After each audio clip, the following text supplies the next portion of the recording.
welcome, Maria, and thank you so much for participating in this second DigiCafé. It's a pleasure to have you, and it's a very, very important topic that we'll be discussing and sharing also your experience on it. It's about how to handle, our customer, how to attend to emerging needs, and also how can we adapt to changes in this relationship. So thank you so much for coming. And to kick off the conversation, so as you know, we will have like a Q&A at the end, but first have like some questions already to boost the conversation and to boost this reflection together. So understanding the evolving needs of the customer was your suggestion for the theme of the session. In your perception, Maria, and your professional experience in the company that you manage and own, how do you think the customer of employee assistance service has changed in these past few years? Well, thank you, Liliana. Thank you for the invitation. I am María Migali and co-founder of Grupo Wellness Latina. And first of all, I mentioned that I want to apologize for my poor English. I will try my best. It's perfect. It's perfect. Well, so actually going to this question, I think that the last few years, not only customers, but the whole world has changed. Since pandemic, the employee assistance programs have really turned a corner from being just another benefit to an essential support service. So there have been like a great increase of awareness and prioritization of mental health in workplace.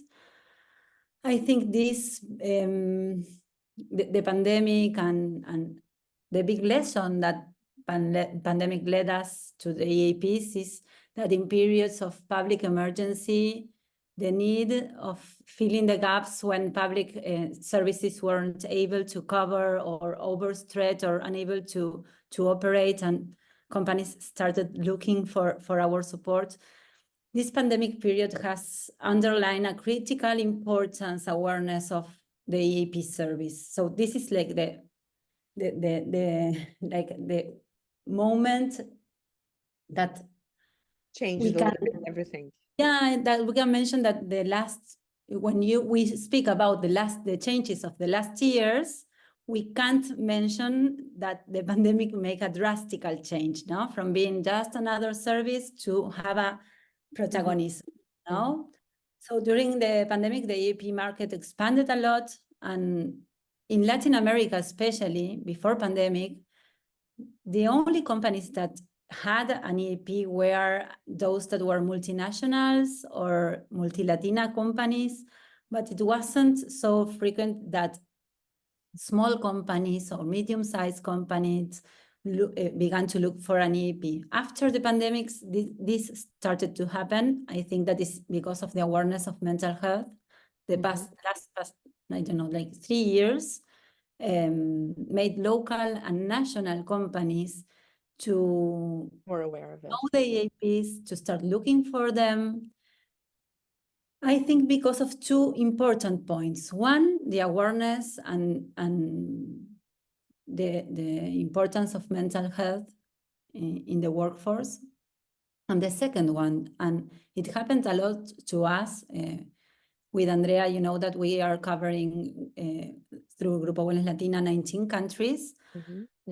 Many of them, many of our clients are multinationals or multi-Latina companies, but also these small companies located in Colombia, in Mexico, in Costa Rica, in Chile, in Peru. And I can mention more and more because we really have a lot of small companies, maybe 100 employees, 50 employees, 200 employees, and they look for this benefit as a service to cover mental health, but also because they want them to attract and retain the talent, you know? It's like a strategy, especially for younger generations, that they pay close attention to the benefits provided by the companies.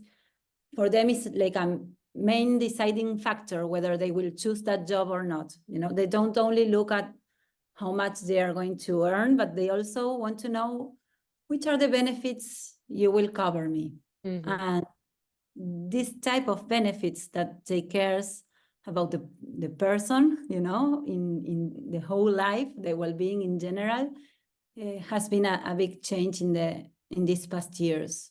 It's interesting that you're mentioning, because I think, you also mentioned the profile of the client has changed because it opened up the market for medium to medium companies to even SMEs, so small to medium companies. Even small companies are searching for solutions. At the same time, the employee assistance industry have been concentrating a little bit, like concentrating in big players. How do you see these two trends? You have more in the past 3 years, for instance, more small companies reaching out to you, asking for your services, but at the same time, the markets, for the big players, or for the ones that are already here for many, many, many decades, have been kind of concentrating, right? How do you see this? It's like opposites in a way. It's like Yes, but I think that all of them are looking for tailor-fit services with digital solutions and quick answers, the big ones and the smaller ones. So that's a coincidence, and I think it is because the acceleration of technology evolution highlighted by pandemic had impacted strongly in the company's needs, not only in the bigger ones, but also in the small ones. So I think that this growing demand of mental health service brought like new necessities and also new players to the market. Now yes, we're we going to have discuss that in a second, but let's focus on in the needs. Do you also feel, you were saying, digitalized access to the services, quick and personalized fit, in terms of the services that we are providing? What are the current needs that you are looking in, that you are observing in your existing client portfolio? Okay, first of all, they don't want the service once fit for all, like the same service for everyone. They love to see a catalog of webinars, but they want this webinar tailored especially for my people, The companies now want to offer benefits where employees are able to choose. Employees are able to analyze which is the benefit I want to use now. And I think that our employee programs has evolved a lot, because you can find many areas of consultation, just not the traditional psychological area, legal area, or financial, but now we have a big variety of specialties, maternity and breastfeeding, wellness, pet care, and I can mention much more. So I think that the special things that new clients are looking now, like something different, is to have multiple ways of access to the service, digital resources. They are looking for on-demand benefits. You have it there, and you can choose what you need in the moment you need it. I think immediate that's access also, so like immediate access to it, to whether immediate access and quick response. Yes, I agree. And the immediate access also, well, we have developed, and I will mention this in some more questions we prepared together, but we have developed multiple way of access points, because nowadays the toll-free line has like a different role, People used to associate the toll-free line to crisis, to when I need to speak with someone right now and I have an emergency. But if I want to make like a stop and go, or I want to have a resource, or I want to ask for a nutritionist, maybe I prefer to go through a chatbot, a WhatsApp, online booking tool, Yeah, or a digital platform that I can easily access through my phone and have. And this is important, the easy access. I think that we have there a big challenge. We have to eliminate. I was looking for the quote, and I wasn't able to find it in the page, exact page. But William Miller, I don't know if you know him, he wrote an important theory about motivation and how to help people to ask here is my poor English, but He wrote an important book named La Entrevista Motivacional, so the motivational interview. Motivational interviewing, yes. Yeah. It is very So known there for he this says, we consumption. have to take out the obstacles so people can access to the resource, to the professionals. And I think this is our important challenge. Nowadays, if you want to go to an EAP, you have to look into the website, go into many, many steps until you get to the help, you know? In Argentina, in Latin America in general, the toll-free lines works that way as well, not ours. We have like a special strongness there, but if you call to a service, to a toll-free line, you will be waiting for hours, speaking with a bot, taking some time to get to the person you need. So I think that the big challenge of the EAPs and what people want is an easy access. I need a lawyer right now. How can I do it? I don't want to speak with anyone. I want to access to the service, you know? I want to go quickly to the assessment. The same happened with the resources, not only for young generations. I think the pandemic brought this. All generations, even acceleration of technology. If you want to have a pizza, you want to access to a pizza quickly, you know, you want to know where can I choose what I need. I know my needs, so I want to select the options and to have the quick access to the service. So I think that one big challenge we are having, and these digital disruptors shows to clients and shows like an attractive point, is this like multiple way of access points and quick access, you know? Then comes the other part, Liliana, because it's not only the access. If you access to a service that it is not good, you won't and the quality it remains very important. But it's something that at Wellness Latina, you made some changes in this past few years. Could you the multiple access points you already discussed, what are the changes that you try to implement in your clients, whether multinational companies, big companies, but also smaller and medium companies? Well, I think that first of all, to make the invisible visible, we have to focus on showing what the programs offers to the company, but especially its results, you know? We have to, we invest a lot in measure outcomes, and especially in the impact of the whole program, not only showing just the number of cases, but showing the whole program. We have a program that integrates well-being services and EAP services. And for us, it's very important that each report is presented to our clients by a customer success manager. They have a meeting with the client, they show the report, they explain the results, they show the impact of the program. We also have like wellness on-demand platform, and where we have a lot of resources of well-being. And we love to show with our dashboard the results of the most view, what people are, in which things they are interested.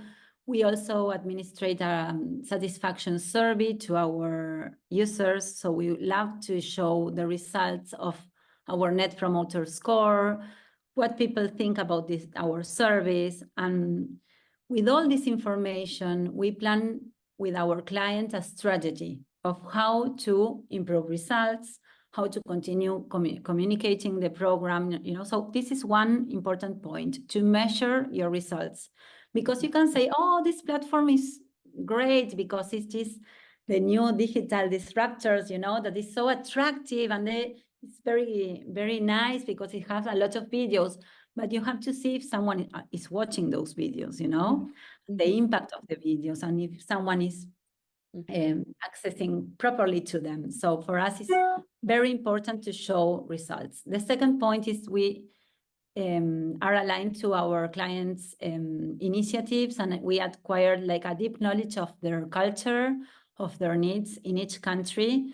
For example, last month, we have a visit of a very important client. This was like the head director of the whole company. He came to Argentina. We have a meeting with him.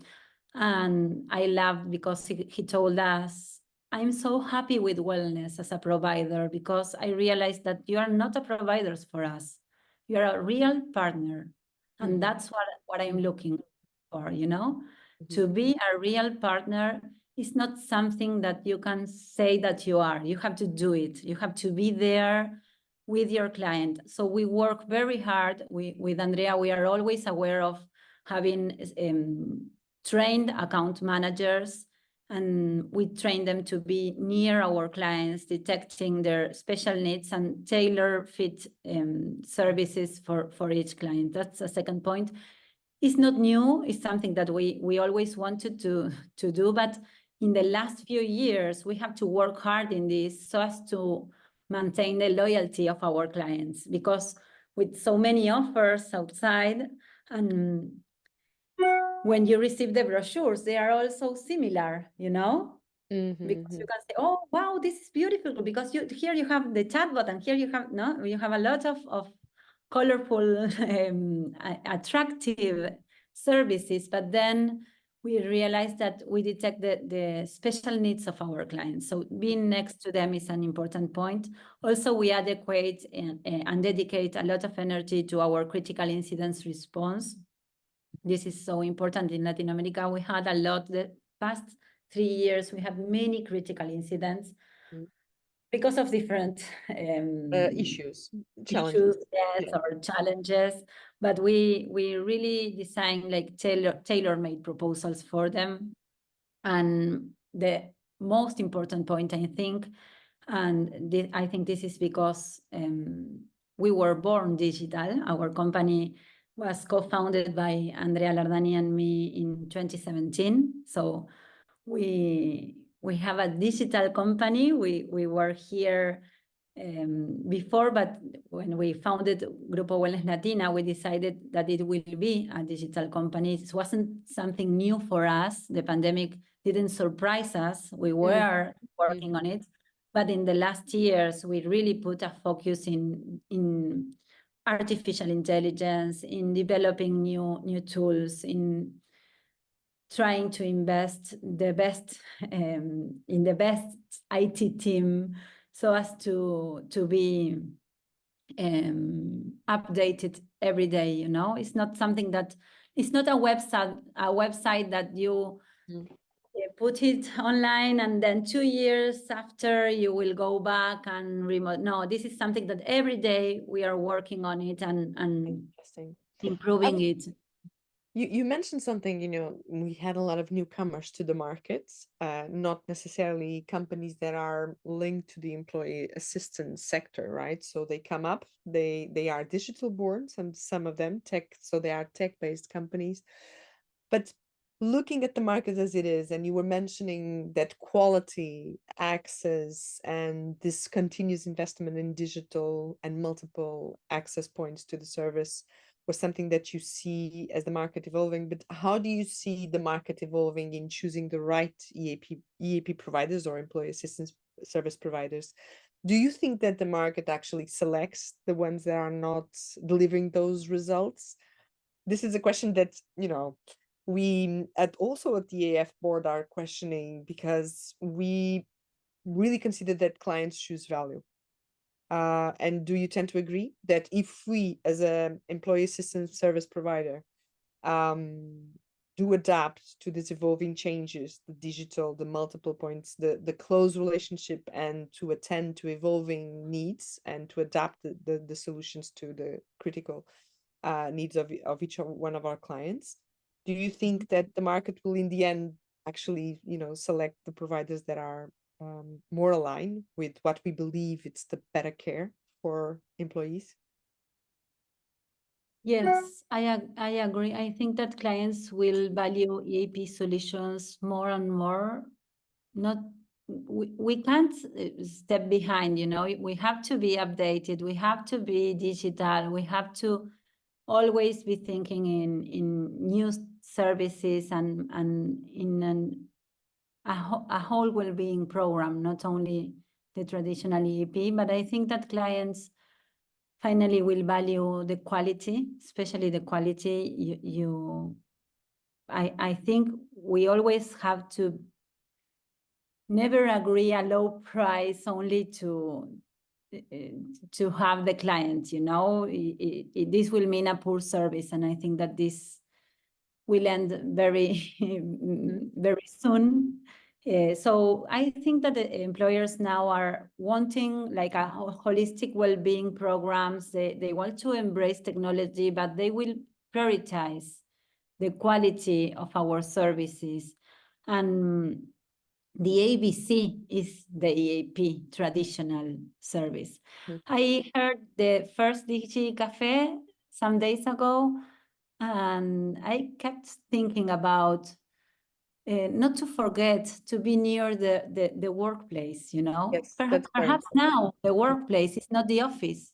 Today I'm going to the office of a client in some more minutes. When we end this conference, I will go to an event, but that's something that maybe doesn't happen so frequently. Yes, and I think we have to be near them in a different it's way. also being near in communication, as you mentioned, not necessarily physically in the office, Not right? necessarily. Because the office, If we can physically, it's a point, yeah. it's something good, but it's not what they are used to, because nowadays many of our clients doesn't have any office. They don't have remotes. they're full remotes. So we have to be near them, and that's an important point. But I think that we will never be replaced. And the EAPs have been here since, I don't know, 1930, I think, 1940. Yeah, 40s, 50s, I think the first ones, and Theories, focused on, and as Dale said on the first DigiCafé, very focused on addiction and alcohol and drug, but it's still relevant. Why, the key issues and needs and problems, they are not solved. So there's a lot to work on still. I just wanted to, you mentioned a critical steps of adaptation, to try to be close to your clients, to really, continuously invest in your digital access and capacity, to provide service. But if you were advising any other EA provider, whether in Europe or outside of Europe, right now, what could be, the key priorities to keep delivering value and to increase the value that they can actually provide to their customers? What would be, your advice to this provider? What can he do now, 18th of April 2024, and start doing in order to improve the perceived value from their customers? Well, I consider we have to pay close attention to some points.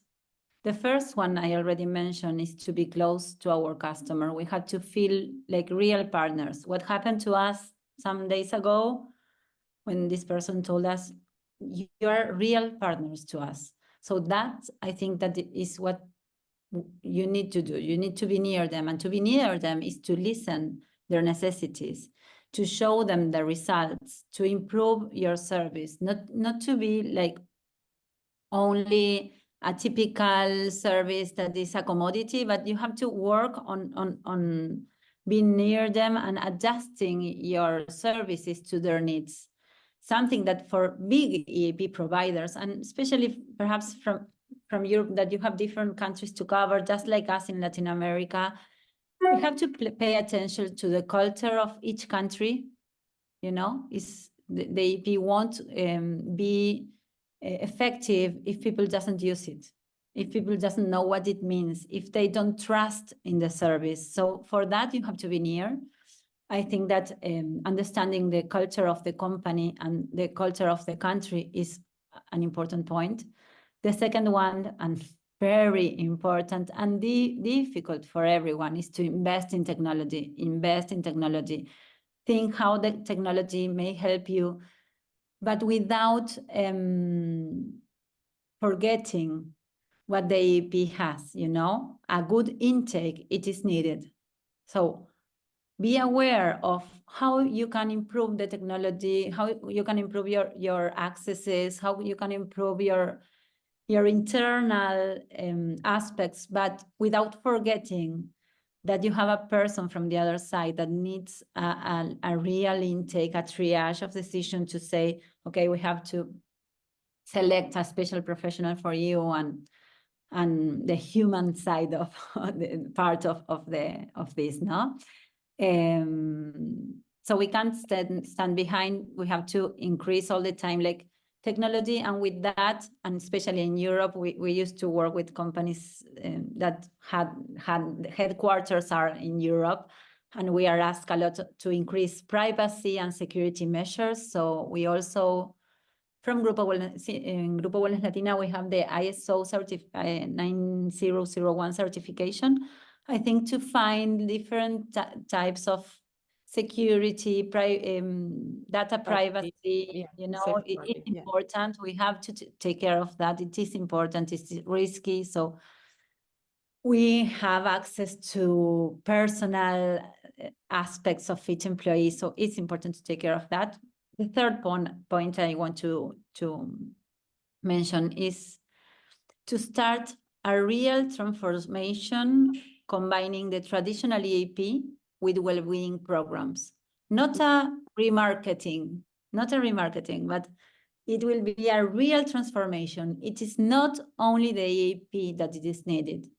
So you can have a lot of well-being resources for people that doesn't need the EAP right now, but they can improve their well-being. So if you offer your clients a whole program, they will trust in you. Whenever they need something, they will ask it to you. And that will be great, not only because you will have more services and more money, but also because they will be your partners. You know, they will ask you for more. They won't go with another provider because they have it with you.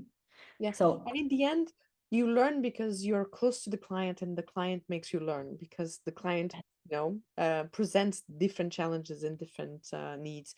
But I was just mentioning, economically speaking, and I think it's important also as a business owner, Maria, this, that actually, outside of the EAP, more traditional offer, or even completely automated or digital services, if you're using this very customized consultancy and creating a full program with your clients, it's not just such a scalable business.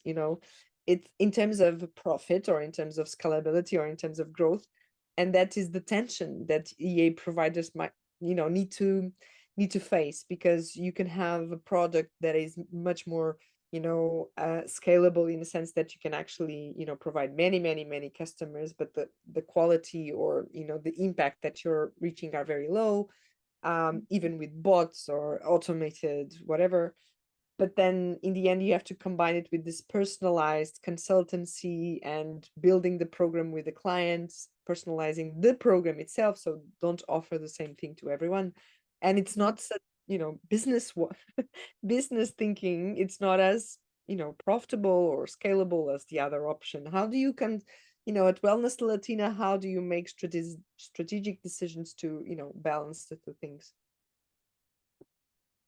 I get your point, but I think it is very profitable if you tailor the service for each client, because they will ask for more and they will recommend you. So instead of looking new clients, maybe what you have to work in a first step, or is my point of view, I'm not sure. For us, your existing clients is to work with your existing clients. They will bring you the next clients, and they will expand the service in other countries if they have presence there, because they will be happy with the service, and they will ask for more, and they will pay for more, and you can then work on your fees with that client, because they will be happy with the service. So I think that's the first important point. If you are only aware of offering the EAP to everyone, I want more headcount. No, I think it's not the business now. Many years ago, maybe the business was to cover more headcount for the less fee, and to have a lot of employees, lives. How many lives do you cover? It's the first question I had when I started in this field, you know. Everyone, you go to a conference, how many lives do you cover? How many lives to cover?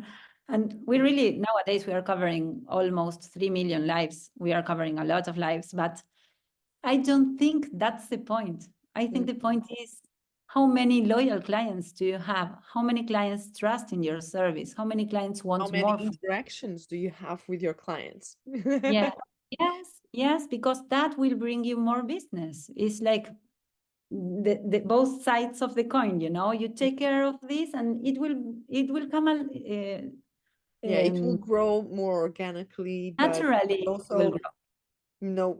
more focus on providing value, and then, pay for service is something that clients are used to do, although sometimes the model itself was very close to an insurance. That's why how Yeah. many lives you covered. But they are used to pay for other services, just training or interventions or coaching or other that they pay in a different way, and they pay for value and results and outcomes.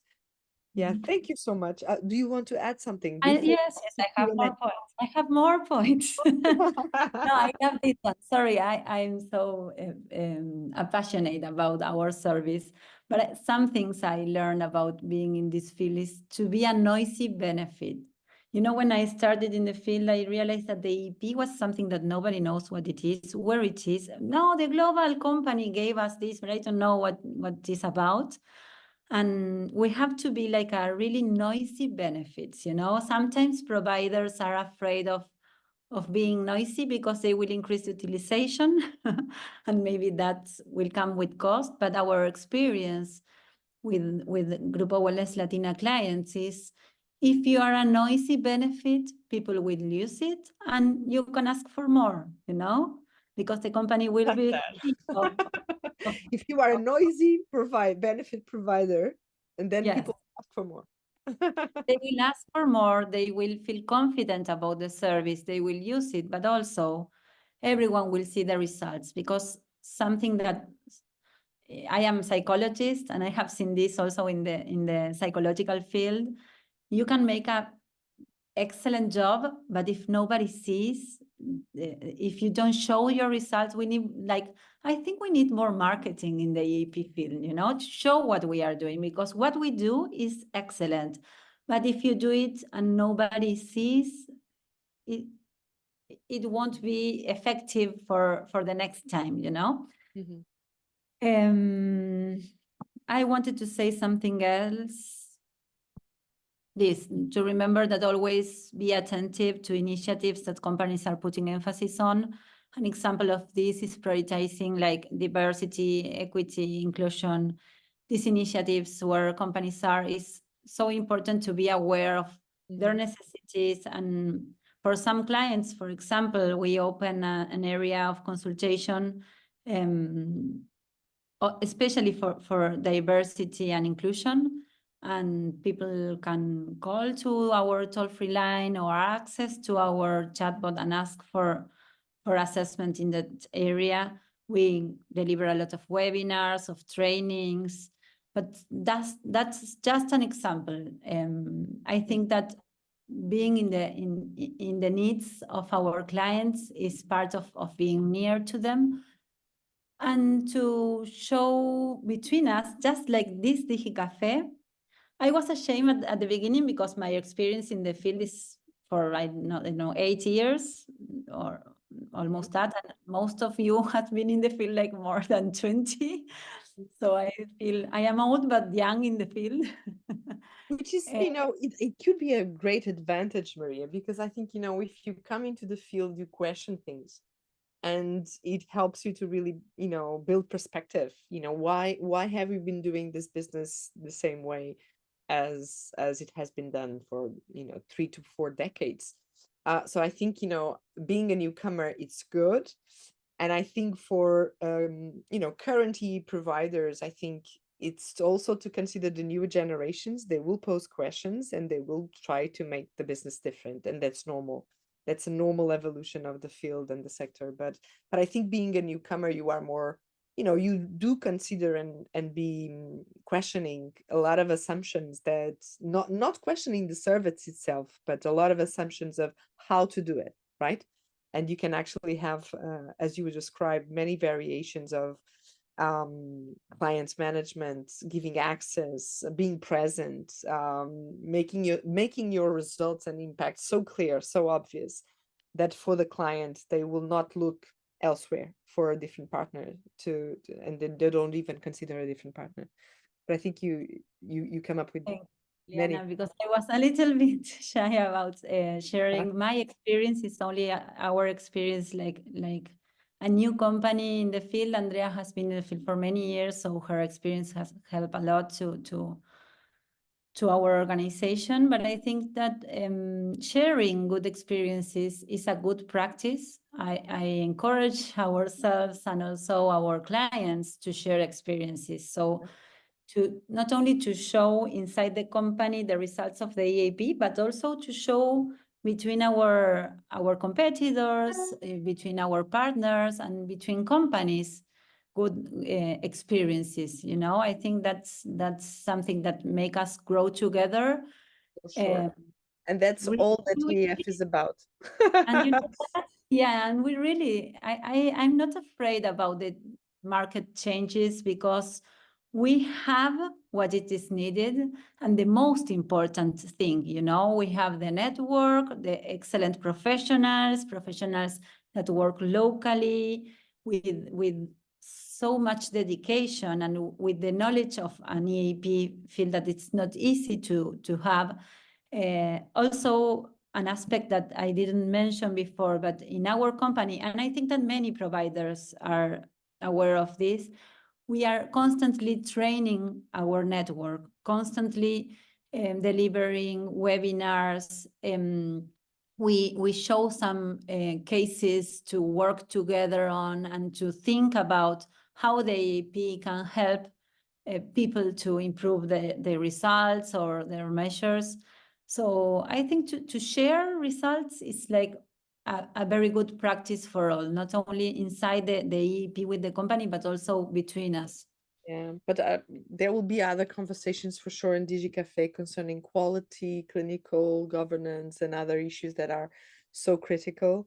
But thank you so much, Maria, for really sharing your experiences at Wellness Latina and also your learnings, navigating all this diverse pool of clients in so many countries, and working also with a lot of partners from Europe, and I imagine from the US and UK also. So let's open up the floor now to the Q&As. So Amina, Andrea, Sergio, and I think it's Sime. You can just, switch on your camera. It will be a great moment to see you again. And do, just open your microphone and let's go. Have some questions for Maria too. Or suggestions as well. or comments from our DigiCafé.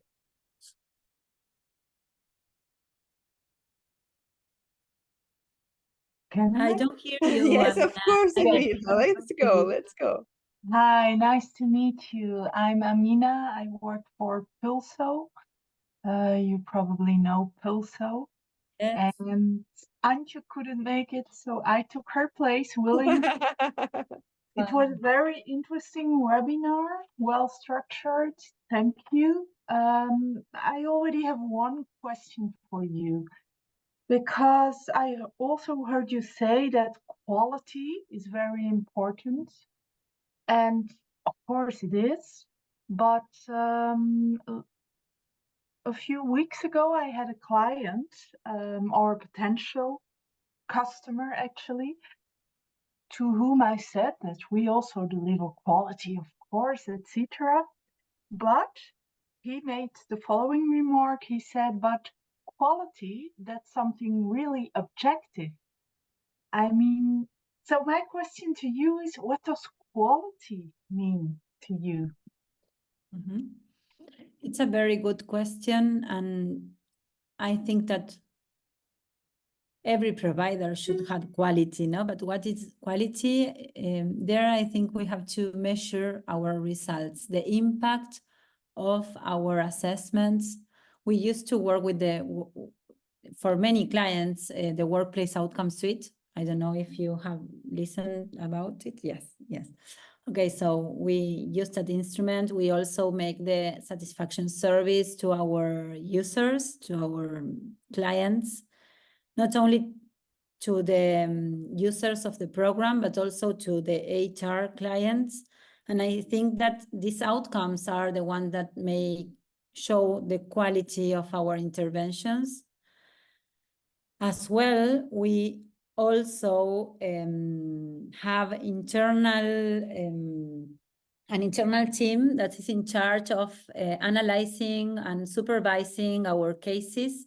So not only the measurement and the satisfaction survey of the user, but also our internal review of cases in all the areas, not only the psychological one, you know? So when we speak about quality, we have to know that we are taking into account our procedures, the ISO certification has helped us so much to have everything tidy and perfect. We are so happy about that. We were very tidy and not as much. but with the ISO, you have the guarantee that you are, you know, it's like studying a lot. You know that you know, but when you get the note and it is at 10 because we didn't have any observation, we were celebrating because you have the note. But I think that the quality is not only one aspect, it's the whole program. And in that point, these procedures we have, one of them is how do we select our network as well, you know, what type of professionals are part of our team, and with the guarantee that they are licensed, that they have experience in the field. And I think it's like a combined aspect. What do I show in a I am the commercial director of wellness, so I am used to that type of questions, Amina, and I think that the best thing there is to show your results, you know. Here is our NPS. I was in EAEF conference, and a provider showed their NPS over 50. Ours is like, I think 92 this year, so it's very high, and we love to show it. And to have like the different aspects of your results is what you need to show to that type of clients, to tell them, okay, for us, quality is a very good network of professionals. They are supervised. If we have a red flag, we have these procedures. If we have a critical incident, we work with in this way. And also we measure our results with an instrument. In our case, we love the WOS, but there are many others we also may use for a special client. And then the survey and the experience of the users is helpful as well, because it's what maybe makes the difference with the new players in this arena, you know, that maybe they have quick access to, and you can choose there your professional, but who is behind? Who is supervising those cases? Who is checking that the time of response and the quality of the interventions as well? You know, we work with, in the psychological area, with psychologists trained in solution focus model, systemic or cognitive behavioral. So we select very carefully. Well, here is Andrea, my business partner, participating, and she's in charge of supervising the selection of our network. And I think it's so well done that will make the difference, Amina, when you speak about quality. Who is part of your team? Who is behind that app, that tool, you know? I was just wanted to add about this. I think sometimes when we are commercial developing the service, so we are with the client, I do feel the need to educate the client on quality, because with new players coming, you also have a role. And I think EA providers that, as Maria was describing, have the experience, have the knowledge, have the control system in place, and do deliver the value that they are promising.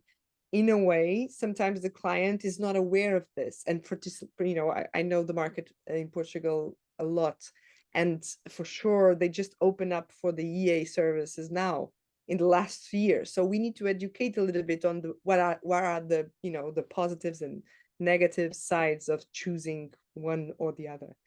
But any more questions? I don't know, Sergio, and also Sime, and I think Ozge also joined. So be open to just put some questions on.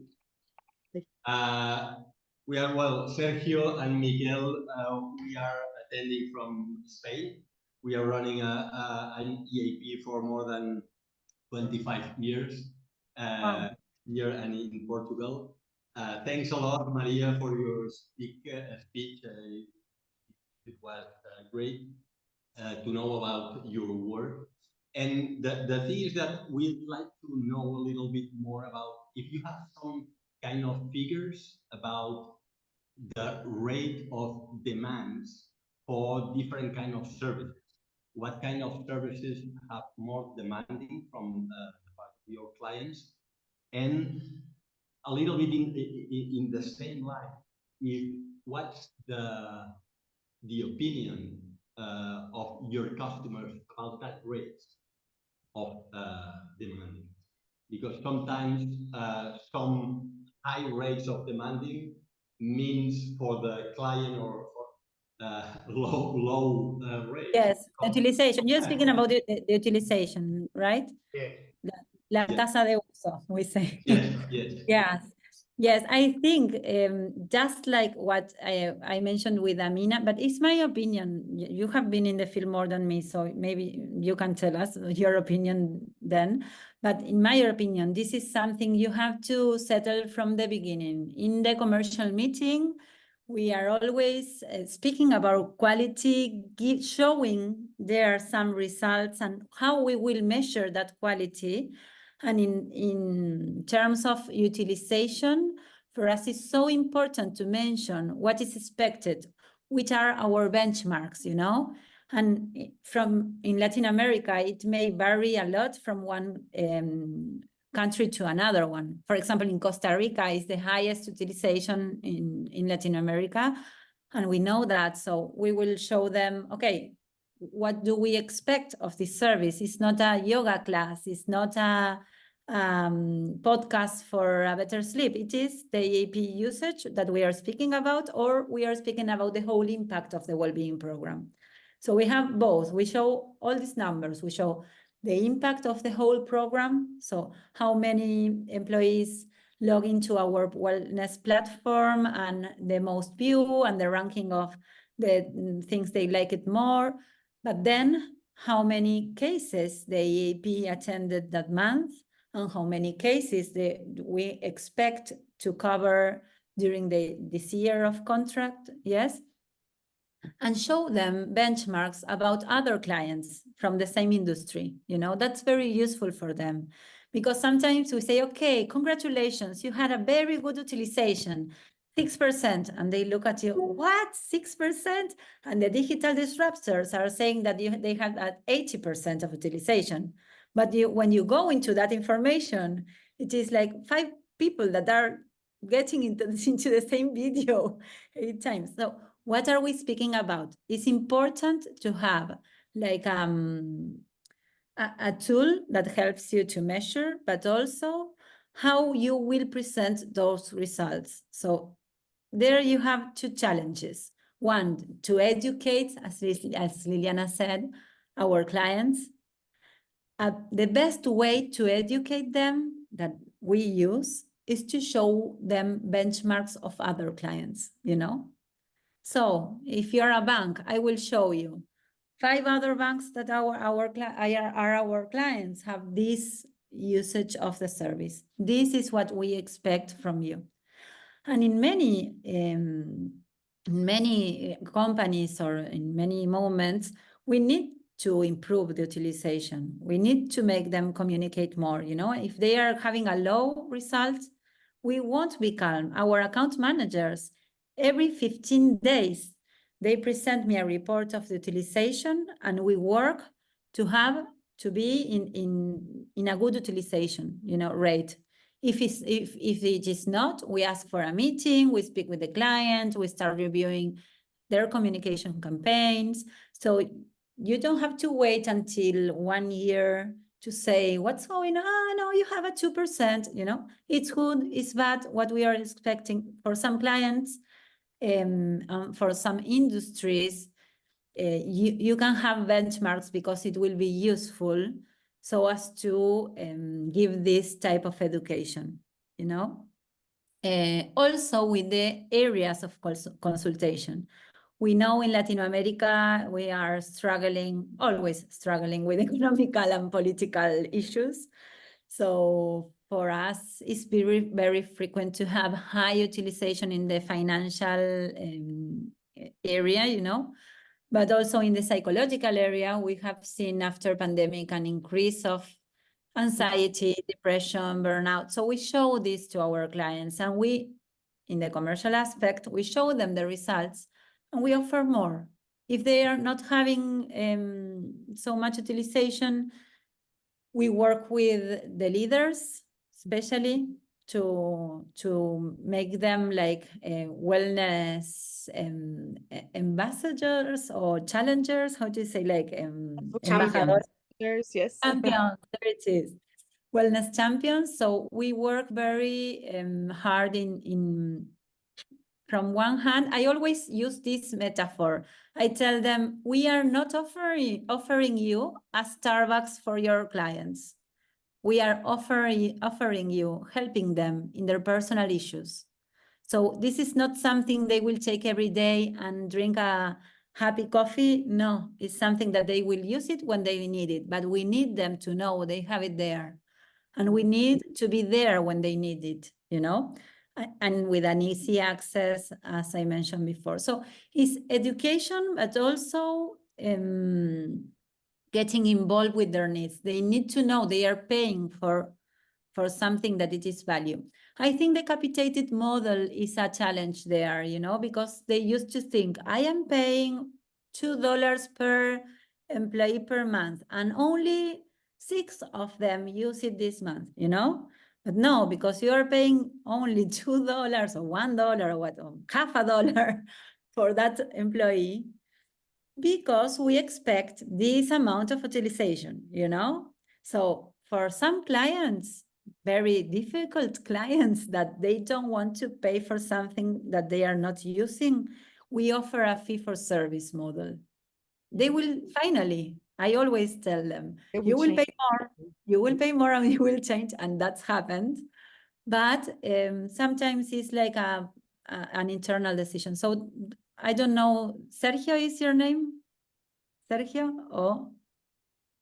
Miguel, Sergio. Miguel. So Miguel, I don't know if I answer your question. Yes, sure, thank you. Yes, that's how we work it, but we do struggle, and we have those triggers of, but we use the platform of that benefit that 80% of our employees are enrolled, So it's good to know that you have the same kind of problems or issues there. Yes, we do. We do, but we work hard on that. And sometimes you have to have meetings with HR, meetings with the director, and these reports for that special clients, we send information. We look for, I don't know, different publications. I know that Mark Attrid used to have very good ones. So we used to show them, look, this is a history of the EAPs. This is what we are doing now with our clients. And to explain that, not only sending the report and forgetting about it. Yes, or leaving something else that we work is a little bit exhausting. So I don't know if it is the best recommendation, because your account managers will hate you just as they do with me. But is that not leaving only the number there. Don't leave the numbers. Show what kind of service you are delivering. We have helped people with struggling with these things, with anxiety. There's a person that called us crying. Obviously, taking care of confidentiality is the must we have, but show the impact of the whole program, you know. For us, this service we administrate when you end the assessment. We ask for like personal opinion of the service, and we love to show those quotes because it's like insights of the service. So there is another time the quality, you know, is Yeah. so So it again. ending with the right tone on quality, and we need to wrap up because DigiCafé is going, you know, it shouldn't be more than 1 hour. They're almost I there. want to One more thank, minute. yeah, I want to thank Maria for being and joining us for this second DigiCafé. It was a very, very interesting conversation, Maria, full of insights and learnings that you shared that are applied not just in the countries that you're present, but it's actually applied to any employee assistance provider. So thank you so much for your openness and discussing, and also for the ones that took the time. I know that it's not a very good time to be live, but took the time to join and to ask questions to Maria and to really engage in this conversation. That's what DigiCafé is all about. It's about talking and sharing and being able to connect, not just in our concepts, but also digitally. So this is another access point to our community of members at EAEF. So thank you so much, and see you next month for the third DigiCafé. Thank you. Thank you all. Thank you. Thank you Bye. very much. Bye. Bye bye.